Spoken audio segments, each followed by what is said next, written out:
Welcome to the Breast of Everything podcast, your trusted resource for breast health information, support, and encouragement. Your host today is Dr. Ashley Richardson of Comprehensive Breast Care. Welcome. Thank you for listening to the Breast of Everything podcast. I am your host, Dr. Ashley Richardson, and I am honored to introduce my colleague and friend, Dr. Kiran Devisetty, a board-certified radiation oncologist. We are going to answer all of your questions regarding radiation therapy related to breast cancer treatment. Thank you for joining me today, Dr. Devisetty, and would you please give us a brief intro and a background? Thank you, Ashley, for having me. I'm very excited to be able to participate in your podcast. So, as you mentioned, I am a board certified radiation oncologist. I did my medical school at University of Michigan and then my residency at University of Chicago. And then I came to the Mid-Michigan area in 2012 when I joined the Karmanos Cancer Institute at McLaren Flint. Been here for 8 years now. I have a wonderful and busy practice that's primarily dealing with breast cancer patients. We, of course, treat all patients, but in a community setting, one of the most biggest malignancies we see is breast cancer. And so I have a strong passion for it. Well, I should also say go green, seeing how you mentioned you graduated from University of Michigan and I'm a Spartan, but we won't focus on that. Our topic today mostly is to discuss radiation oncology and how that treatment plays into breast cancer. So why don't you give us a little bit of an overview of what radiation therapy is in general? Okay, so radiation therapy, also known as radiation oncology, is one of the treatments that we use for cancer in general. As our listeners know, when patients are diagnosed with cancer, there's three main forms of treatment. There's surgery, there's chemotherapy, and then there's radiation therapy. And all three of these treatments work together to be able to treat our patients most effectively.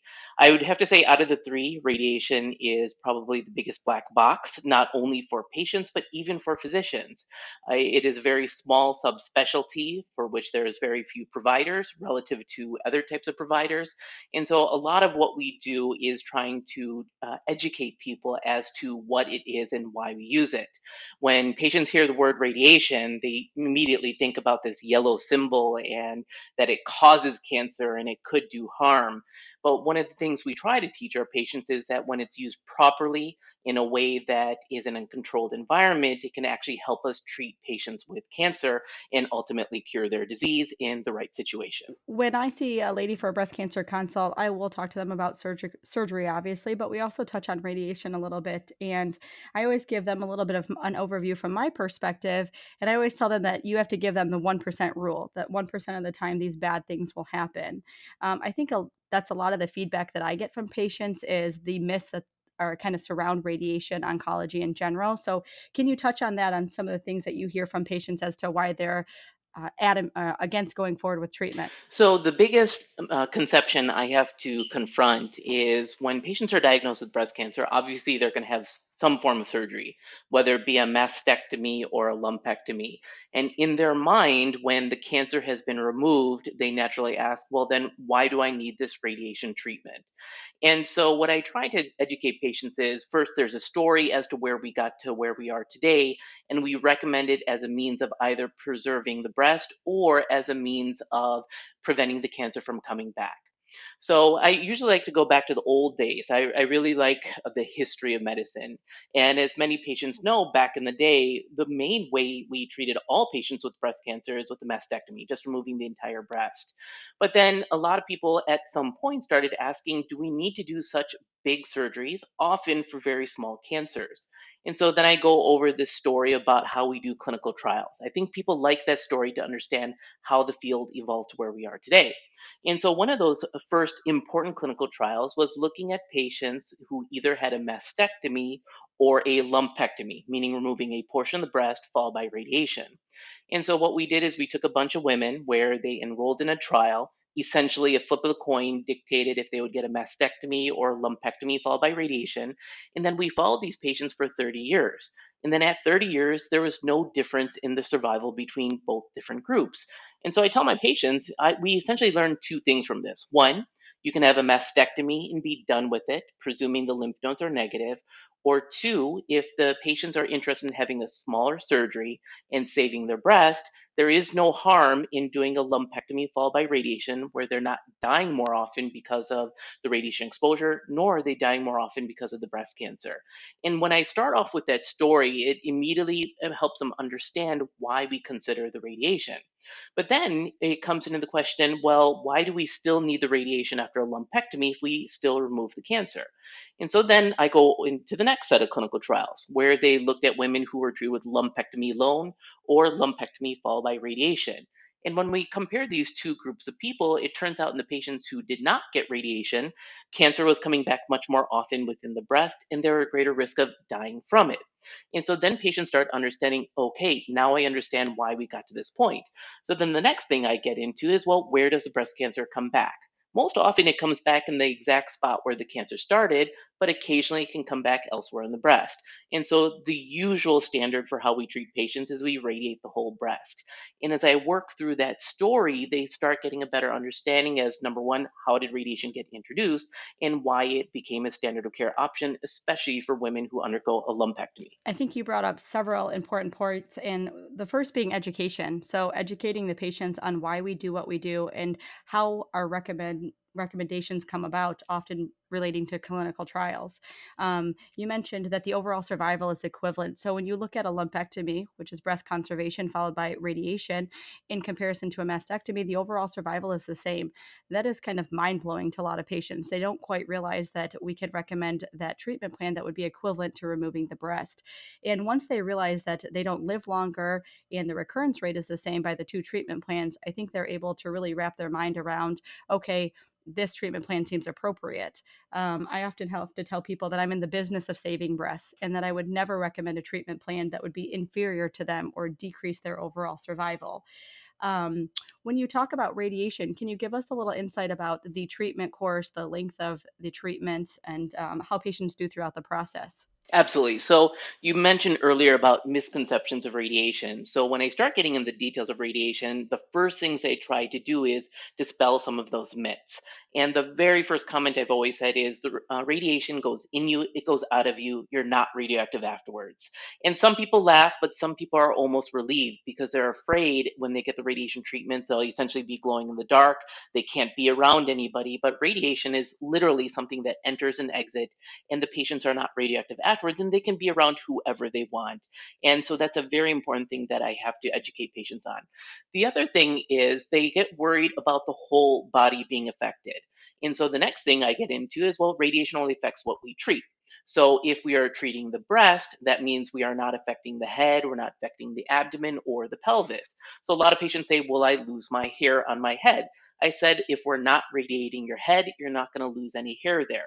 And so that again brings a lot of relief. Now, radiation is kind of like a lot of other medicines in the sense that some patients will experience some side effects, other patients will not experience the side effects.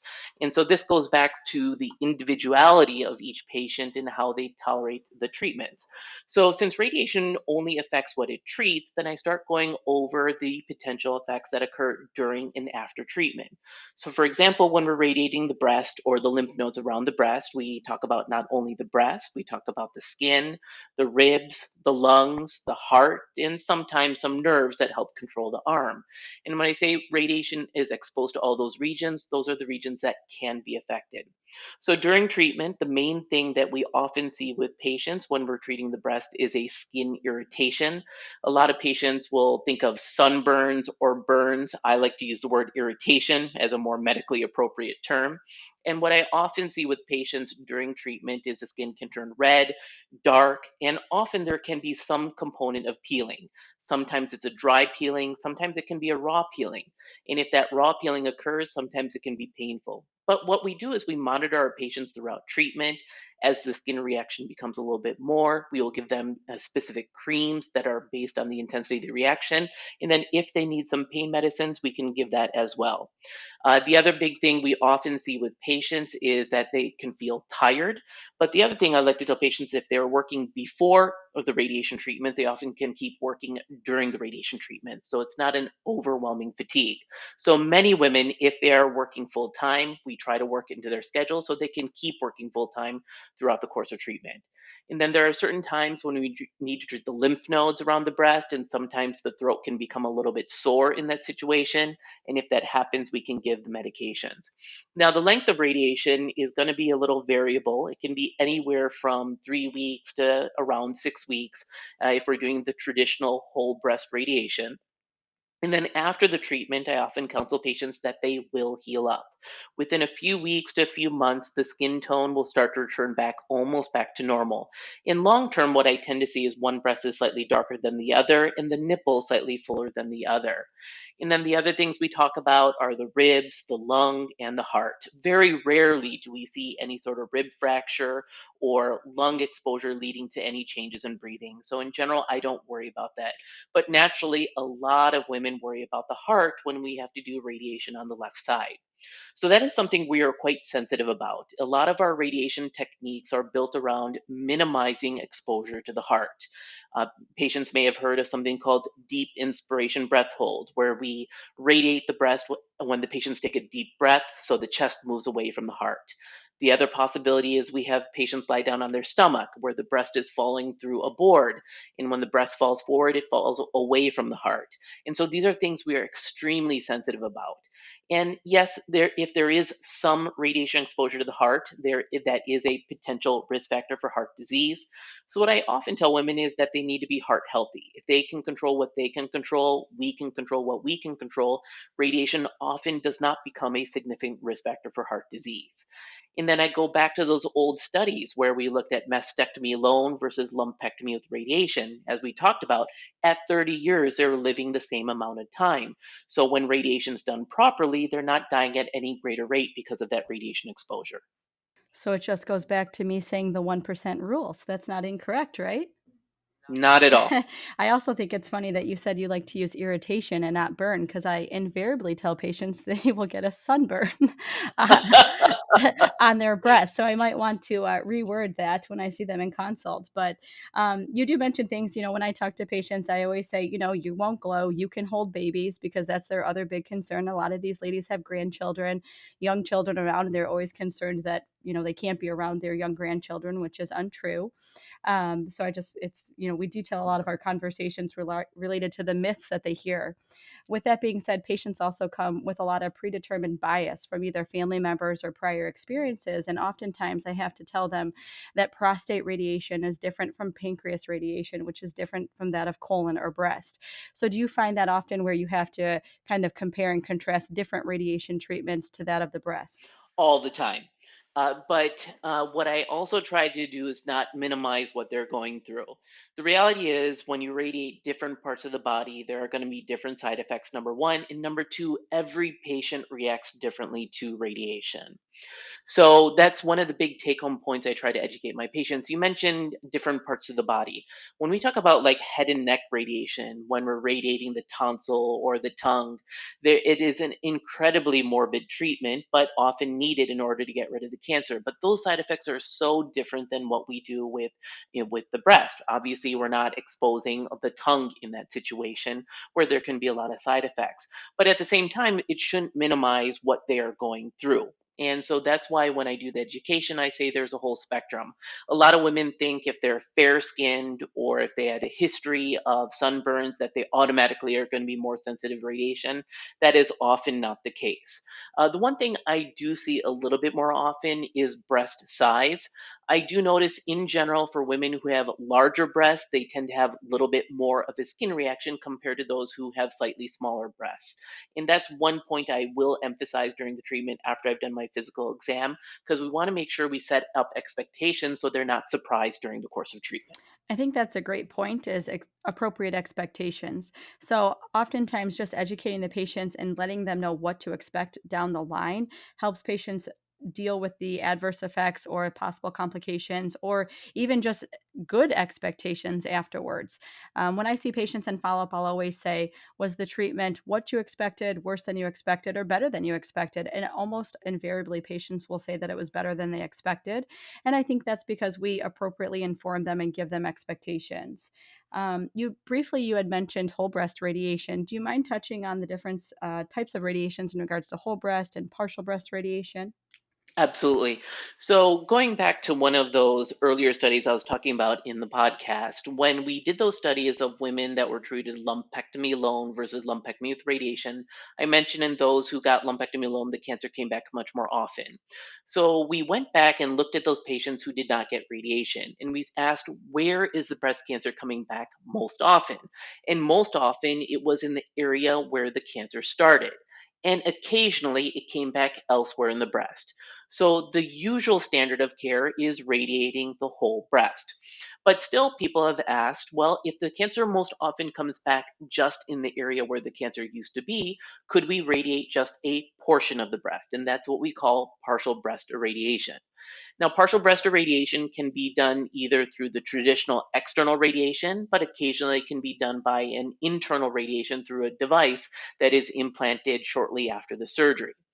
Now, conceptually, we have also compared these two treatments, whole breast radiation versus partial breast irradiation, in a group of women that had similar types of cancer. And primarily, these women did not have evidence of cancer involvement in their lymph nodes. When we followed these patients for quite some time, it appeared that the treatments are almost equal. There is maybe at most a 2% difference in the rate of cancer coming back within the breast when we compared these two groups at about 10 years of follow up. And so, for the appropriately selected patient, we can consider this partial breast irradiation. Now, what I will also tell patients is that there's a lot of institutional variation. There's some centers that tend to prefer the whole breast radiation. There's some centers that tend to prefer the partial breast radiation. Historically, we have been most comfortable with the whole breast radiation. Now, one of the big arguments about partial breast irradiation is it decreases the amount of normal breast tissue exposure, and it could decrease the exposure to both the heart and the lung in that area, which is obviously very attractive to many patients. But one of the counter arguments to that is when we do the whole breast radiation, we are also taking a lot of care to minimize that heart exposure, minimize that lung exposure, and still get the benefit of radiating the whole breast. So there are some subtle nuances. And when I meet patients, I'll go over the risks and benefits. I'll talk about the very slight difference in cancer control between the two. And then I often have a discussion with the patients. What do they prefer? What do they think is most compatible with their desires? Do they really just want to focus on that area of the breast to minimize exposure to the rest of the breast? Or do they feel more comfortable radiating the whole breast if there's a small chance of cancer cells possibly hiding out elsewhere in the breast? Those are a lot of good points. And I think the other attractive feature that I hear back from patients is the time frame of treatment. So when you do partial breast irradiation, sometimes that treatment course is shorter as opposed to whole breast. So can you touch a little bit about the different time frames that you undergo breast irradiation and especially um, with hypofractionated treatment? Absolutely. So when it comes to whole breast radiation, the historical standard was somewhere between 6 and 7 weeks of treatment. Over the last 5 to 10 years, we've done some studies looking at shorter treatments to the whole breast, where one of the new standards or one of the more common standards is delivering the radiation over 3 to 4 weeks as opposed to the traditional 6 to 7 weeks. And so for most of our women that have node negative breast cancer, and they're above a certain age, this 3 to 4 week treatment is the standard of care. When it comes to partial breast irradiation, it can be as short as 1 week. Where when we use a device that is implanted into the breast, we deliver the radiation twice per day over 5 days. So 1 week of treatment essentially. And for some women, that 1 week of treatment is incredibly attractive compared to the 3 to 4 or maybe even the 6 to 7 weeks for those centers that are doing it. Now, when we use this internal device, there are many different ones that are out there, but the one we use is a device that's implanted after the radiation, and there's a device that's literally inside their breast, and with the device, with the part of it sticking outside of the breast. And when the patients come in, we attach it to a machine that has a radioactive pellet in there. That radioactive pellet goes into the breast, and then it goes out, and then the patient leaves the department and comes back in the afternoon. The obvious pluses of this device is that it's a 1 week treatment and we're only radiating that portion of the breast. But one of the things we also counsel patients is when the device is there, there's something that's literally sticking out of them for a week. meaning that there can be some discomfort associated with it, and there is a small risk of infection, so we do keep them on antibiotics. And then the big thing that I also counsel is when that device is there, they really can't take a shower for a week. And for some women, that's a justifiable concern.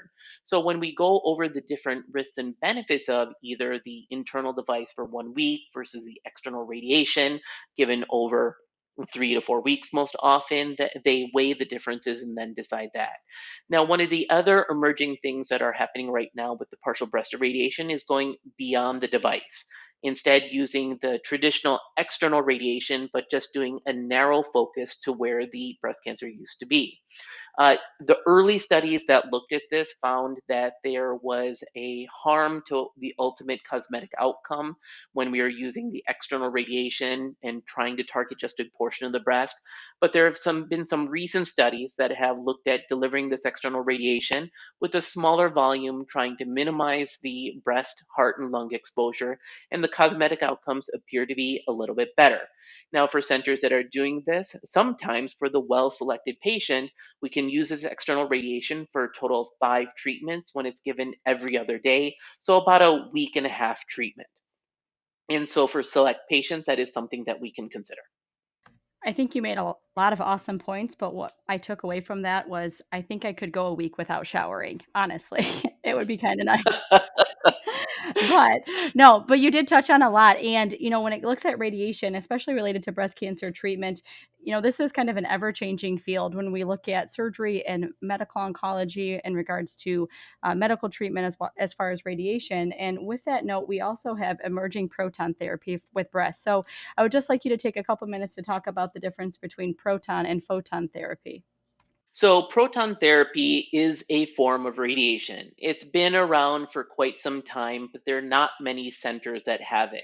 And the reason being is it's incredibly expensive to build and takes a lot of space. At the Carmel's Cancer Institute at McLaren Flint, we recently opened up a proton center back in 2018, and we're one of 2 proton centers in Michigan and one of 35 proton centers throughout the country. So it is a technology for which there's limited access. But there is a lot of excitement with protons because of some of the physical advantages it has when it's compared to the traditional radiation. And it comes down to the ability to spare the organs that are next to the area that we are treating. So, what I often tell my patients is we have the traditional photon radiation, which we've been doing for 100 years. And then we have the proton treatment, which really became available to patients over the last 30 years. Pound for pound, each radiation is able to kill cancer equally. So there is no difference in the cure rate between the photon and the proton treatments in these situations. So then naturally people ask, well, if there's no difference in the cure, then why is there a difference in the treatment itself? With the traditional radiation, it's a through and through radiation where the beam goes in, goes out of the patient, and then it leaves the effects behind that it needs to. With proton treatment, the radiation beam enters and then it stops. Not the patient is not radioactive afterwards, but all the energy from the radiation is just delivered to a defined point, meaning that beyond that point, the normal tissues are not being exposed to radiation. So, naturally, when we're talking about a patient with a left breast cancer, the main thing we are concerned about is the heart. So, naturally, if you have a radiation that just comes and just stops at a certain point, it improves our ability at sparing the heart and even the lung. And so, for women who we expect and anticipate on living a long time, if we can decrease that radiation exposure to the heart and maybe even the lungs, it can translate into decreased late side effects that can happen years, if not decades later. Now, this is an active area of investigation. While we see the physical advantages of the proton treatments over the traditional photon treatments, we also need the proof that it's translating into improved outcomes for our patients. Because ultimately, the insurance companies that dictate a lot of these treatments need that proof. So, just like I've talked about clinical trials to this point, we are participating in clinical trials moving forward, where we are essentially flipping a coin for patients and participating in these clinical trials, looking at proton treatment versus photon treatment. Again, looking at ensuring that the rate of cure is the same, but more importantly, that we're doing a better job of sparing the normal organs.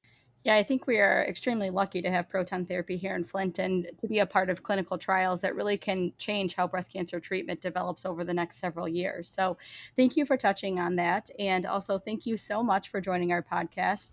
You are truly one of the best in your field, and I consider myself extremely privileged to not only have trained with you, but also to work right beside you. And I'm incredibly sad for your departure down south. But thank you for taking the time on our podcast. Dr. Richardson, the pleasure is all mine working with you.